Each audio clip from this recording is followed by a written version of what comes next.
Were reading breathing respiration chapter हम पढ़ रहे थे।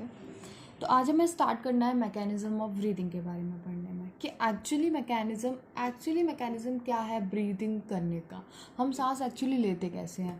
देखो, हम सबसे पहले इंस्पायर करते हैं, मतलब एयर को अंदर लेते हैं, उसके बाद हम एक्सपायर करते हैं, मतलब एयर को बाहर निकालते हैं।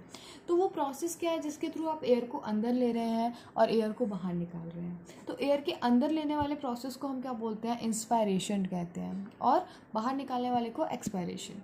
तो इंस्पिरेशन में क्या होता है, इंस्पायरेशन में आपका जो एटमॉस्फेयर एयर है उसको हम अंदर लेते हैं, ठीक है। तो उसमें अंदर कैसे लोगे, ऐसे थोड़ी कि आपका मन किया तो आपने अंदर ले लिया एयर को। आपको कुछ कंसंट्रेशन ग्रेडियंट होने पड़ेंगे, आपका कुछ प्रेशर्स का डिफरेंस होना पड़ेगा, तभी तो आप एटमॉस्फेरिक एयर को अपनी बॉडी के अंदर ले पाएंगे। तो वो एटमॉस्फेरिक एयर को बॉडी के अंदर कैसे लेते हैं वो हम पढ़ते हैं। सबसे पहली बात, इंट्रा पल्मोनरी प्रेशर जो है वो कम होना चाहिए एटमॉस्फेरिक प्रेशर से।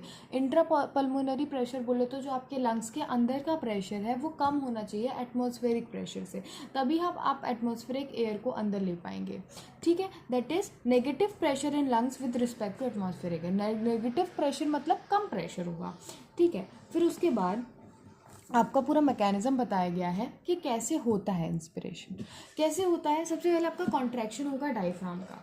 देखो, अब कॉन्ट्रैक्शन ऑफ डायफ्राम में ना कंफ्यूज रहते हैं कि कैसे होता है कॉन्ट्रैक्शन डायफ्राम का, तो मैं आपको थोड़ा सा एक्सप्लेन करती हूँ। ये देखो, आपकी एनसीईआरटी में डायफ्राम दिखाया गया है ऐसा।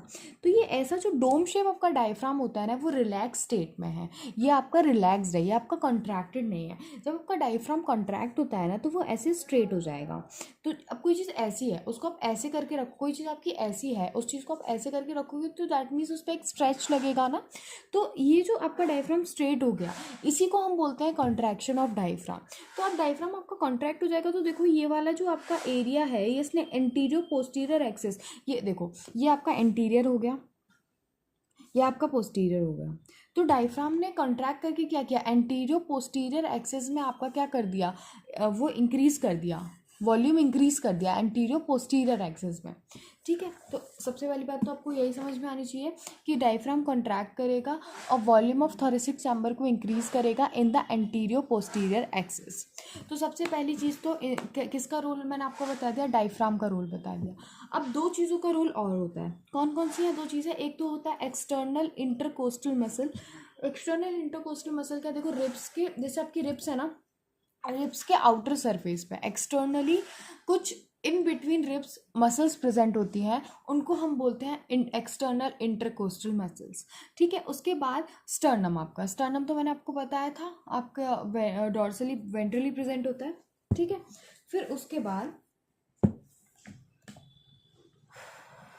ठीक है, फिर उसके बाद क्या है, जो आपका डायफ्राम में कॉन्ट्रैक्ट कर दिया, उसके बाद क्या करेंगे, जो आपके जो एक्सटर्नल इंटरकोस्टल मसल है और जो स्टर्नम है ये कॉन्ट्रैक्ट करेंगे और ये इंक्रीज करेंगे वॉल्यूम को डॉर्सो वेंट्रल एक्सिस में। कैसे इंक्रीज करेंगे, डॉर्सो वेंट्रल एक्सिस में। देखो डायफ्राम का जो है वो डायग्राम के थ्रू समझाना वो था पॉसिबल था, इसका पॉसिबल नहीं है, पर तो इसको आपको मेमोराइज करना पड़ेगा कि यदि आपका ये देखो आपको एक याद रहेगा। देखो हमें दोनों तरीके से वॉल्यूम इंक्रीज करना है, एंटीरियर पोस्टीरियर एक्सिस में भी और डॉर्सो वेंट्रल एक्सिस में भी। तो यदि आपको एक का याद रहेगा कि एंटीरियर पोस्टीरियर एक्सिस में आपका डायफ्राम जो है वो वॉल्यूम को इंक्रीज कर रहा है, तो ऑब्वियसली डॉर्सो वेंट्रल एक्सिस में दो मसल्स में हमने और पढ़ाई थी, कौन कौन सी, एक्सटर्नल इंटरकोस्टल मसल और स्टर्नम। ये क्या करेंगे, ये लिफ्ट अप दे, ये ऐसे ऊपर, देखो हम सांस लेते हैं ना तो ऐसे ऊपर की तरफ हमारा ऐसा आगे चेस्ट आगे जाता है, this is what exactly I am explaining.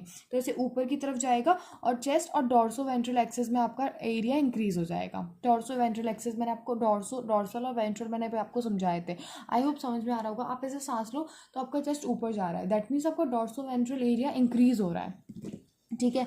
तो इससे क्या होगा, आपका पल्मोनरी वॉल्यूम इंक्रीज हो जाएगा और इंट्रा पल्मोनरी प्रेशर आपका कम हो जाएगा और इंस्पिरेशन एयर हम अंदर ले लेंगे, ठीक है। एनसीईआरटी से पढ़ेंगे एक बार।